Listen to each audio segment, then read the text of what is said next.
Alrighty, so this is the demo for compositional techniques and making thumbnails.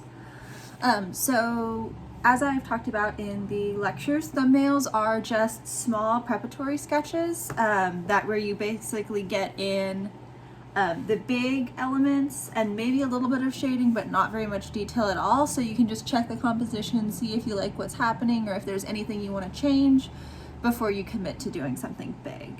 So what I did is I just drew myself 6 little grids, and you want to mimic the shape of your paper. So mine are little rectangles. I went ahead and labeled mine with what compositional techniques I was planning to use on each of them, but you don't necessarily have to do that. So what I'm going to do is I've gotten myself a bunch of still life objects, so I'm just going to arrange a couple different still lives, go through the process of doing a thumbnail, and talk about what compositional techniques I'm using. Okay, so for this first one, what I'm thinking about is symmetrical composition. So I've got this stack of books here in the center, and then I've got an orange on each side, and then a vase right here centered on the top. So I'm just getting in the basic shapes here, roughly where everything's positioned. I'm figuring out how zoomed in I want to be, so where I want, like proportionally how large I want everything to be. So I want to be fairly zoomed in here, so I'm going ahead and making this whole composition fill the whole page, and then I might get in some of the big values here.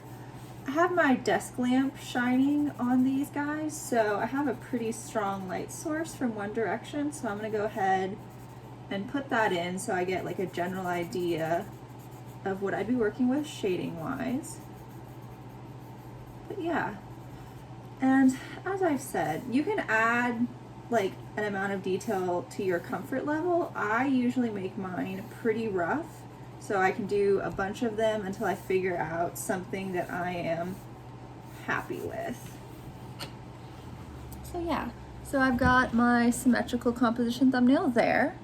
And see, that took me like 2 minutes. I actually see that on the timer. So I'm gonna do that. Now I'm going to rearrange my objects, and I'm gonna think about different compositional devices. So I'm gonna throw in something, and I'm going to make this one asymmetrical, so I don't need the same amount of stuff on each side. So I'm going to have more things over here and fewer things over here, and we're going to see how that looks. So I'm trying asymmetrical balance out. So balance is something that you kind of develop a feel for the more you work. But a pretty good sign that you're out of balance is if you have huge amounts of space where nothing is happening and then a ton of things happening in a small area. So you want to avoid having everything up in one corner or dead center. You really want to expand and fill all of the space that you have to work with. Okay, so I'm doing that. And I put this orange up a little too high, so I'm just going to move that down real quick. Don't have to be super precise, but you want to get roughly the proportions of what you're working with, how big things are in relation to each other. And I've actually kind of put this vase where it's going off the edge of the page, but that's okay. Some people actually like to have elements of their composition touching the outside edges of the page because it really fills up all of your space, and it gives this like very detailed, intimate sense to a lot of compositions, which can be really nice. So that is something that you're certainly welcome to use. And getting all the way to the edge of your paper really makes a piece interesting. It guides the eye all of the way around. It's just good practice to try to use up your space. I might show that these books are different colors. But yeah. So there's my asymmetrical composition. So you can really see the symmetrical versus asymmetrical, and I'll post this picture along with the video. So this one, straight down the center, mirror image on either side. This one, straight down the center, totally different amounts of stuff on either side. So that's basically how symmetrical asymmetrical works. Most common is actually asymmetrical, but you can use symmetrical if you like it. So now I'm going to demo a few other techniques and compositional elements that we might see. So you probably won't use every single compositional element all the time, and you probably won't think about them all the time. And obviously some of them are mutually exclusive. You can't be symmetrical and asymmetrical. So you can choose which ones you want to focus on or which ones might be useful to you, and you're just going to have a bunch of different things that you can think about. So with this one, I'm thinking about rhythm, repetition. So I'm going to have the same shape recurring. So I have a lot of these little cylinders here with all of my bottles of art supplies.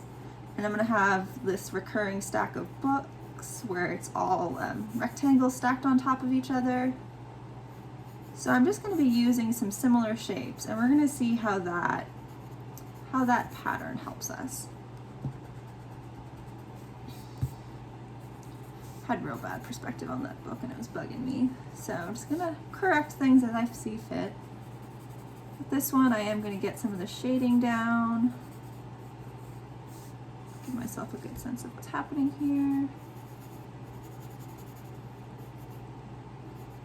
This vase back here is kind of a cylinder, so we've got a little bit more even of that shape. Maybe for this one I'll show where the label is, but I don't even necessarily need to do that. So I know asking you to do 4 to 6 drawings sounds really daunting, but you'll watch me go through these and the whole video will be maybe 10 minutes, so it is not bad at all. You just want to figure out where things are going. So, okay, so I've got some repeated cylinders here, and I'm just going to outline those a little darker so you can see that repetition and how it's occurring. Yeah, that's another thing to think about. Super easy to incorporate. All right, and now we're going to talk about the rule of thirds, and I'm going to go ahead and pop an orange back in here because it's really an easy thing to see. So the rule of thirds is something that you can incorporate with a lot of other compositional devices, but it is just this idea, and I'm going to draw an extra grid here, that if we divided our paper or image, wherever it is, into 3 sections vertically and 3 sections horizontally, we would have these 4 intersections here. And these 4 intersections are really great places to put our focal point because they're going to be interesting. Putting things dead center here, it's very predictable and you can end up with a lot of dead space out here. So having something here on one of these intersections makes it more interesting. It uses up the space more. If you're doing landscapes, a really good plan is to put your horizon line on one of these 2 third lines. So you can have a tall one up here with like a ton of land and a little bit of sky, or you can have a little bit of land and a lot of sky. But generally speaking, we want to avoid divisions that are straight down the middle. So, you know, I don't want to put any elements like straight down the middle unless I'm doing it for a particular reason. It'll probably look kind of off. And having a landscape with the horizon line straight through the middle of the paper will look, it'll look a little dead, like there won't be a lot of energy in there. So that is some rough ideas on how to use horizon lines. Just zoom in here. So for this one, I'm going to decide that the orange is my focal point. And pretty much every drawing, painting, etc., will have a focal point. Sometimes super abstract pieces might not have one, but those are really the exception and not the rule. So I'm going to draw my orange, which I've decided is my focal point, and I'm going to put that here on one of these intersections, and then I'm going to build everything else around my focal point. So I've decided that the orange is where I want it to be, and now I'm going to make this whole piece fit around that. So I put down what was most important to me first, and I'm just building the rest of the piece around that.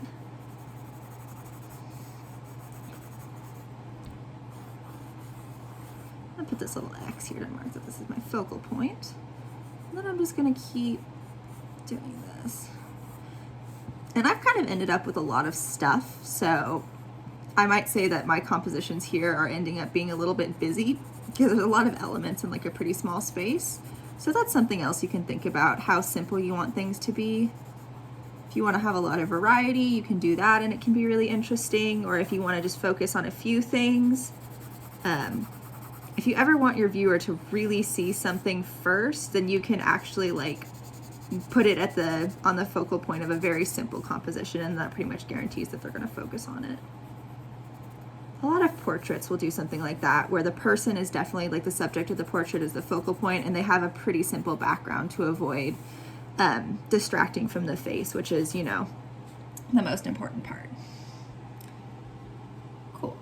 So as I'm doing this, I'm viewfinding, and it's pretty easy to do that just without thinking about it, just naturally. But if you ever want to do it literally, you can hold your hands up and you can just look through that square you formed with your thumbs and index fingers, and you can see if you like what is inside the boundary of that image.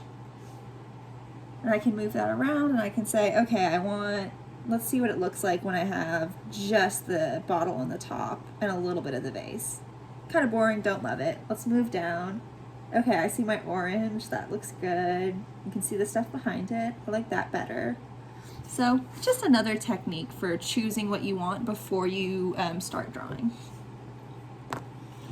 And one thing that we talked about is leading lines. And leading lines, you know, they don't occur all the time. They're pretty common in photography, but they work real well in painting too. We saw a lot of examples of them. So I'm just gonna kind of casually lay some pencils out here.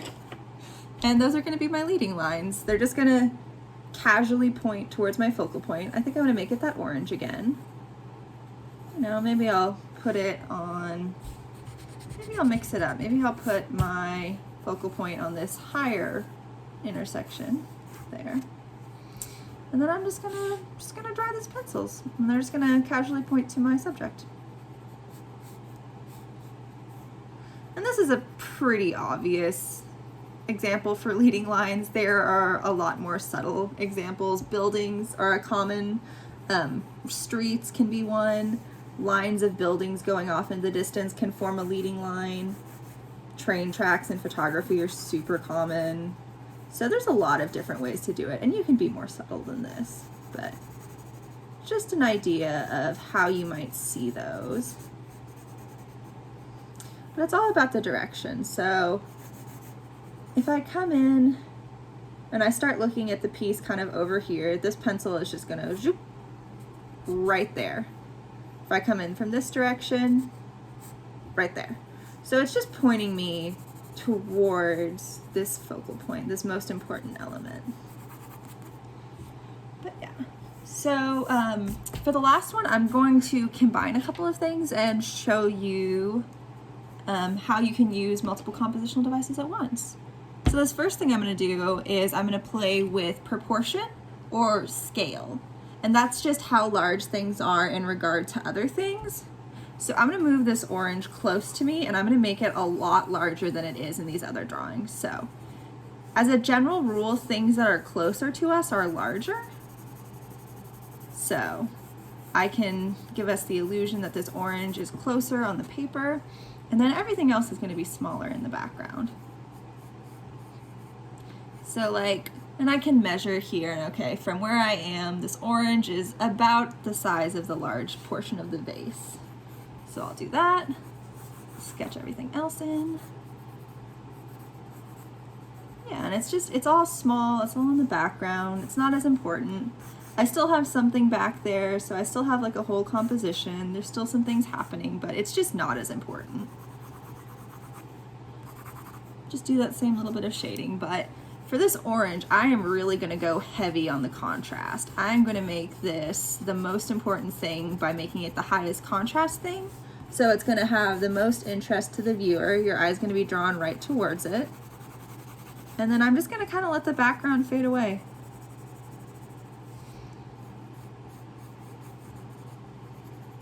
So this kind of brings up the question of like foreground, background, and that's something that we can talk about more with like perspective and things. But this foreground is like what's up closest to us, and the background is just kind of what's behind. Sometimes you'll also hear people talk about figure-ground relationship, and that is the figure is this object, the subject you have, and the ground is just like the white paper behind it, or like whatever's behind it, the empty space. So, but yeah, so you can see this is much bigger, it's much more obviously important, and it's higher contrast, so like my eyes being drawn right to it. But yeah, those are how you would do your thumbnails, and then a few examples of how you might see compositional devices being used. You can do any subject you want for this one. I happen to do still life because it's really easy to demo with, but if you want to do landscape, you can, or if you want to come up with something just from your imagination, it's open. Media is also open. So yeah, for your thumbnails, I definitely suggest doing pencil, so you can just kind of erase easily, move things around easily, no muss, no fuss. But yeah, so I think it took me a total of 15 minutes to do 6 thumbnails, so it's definitely not something to stress about. Just a way to think visually and problem solve before you have to commit. But yeah, so thank you guys. I'll see you in class.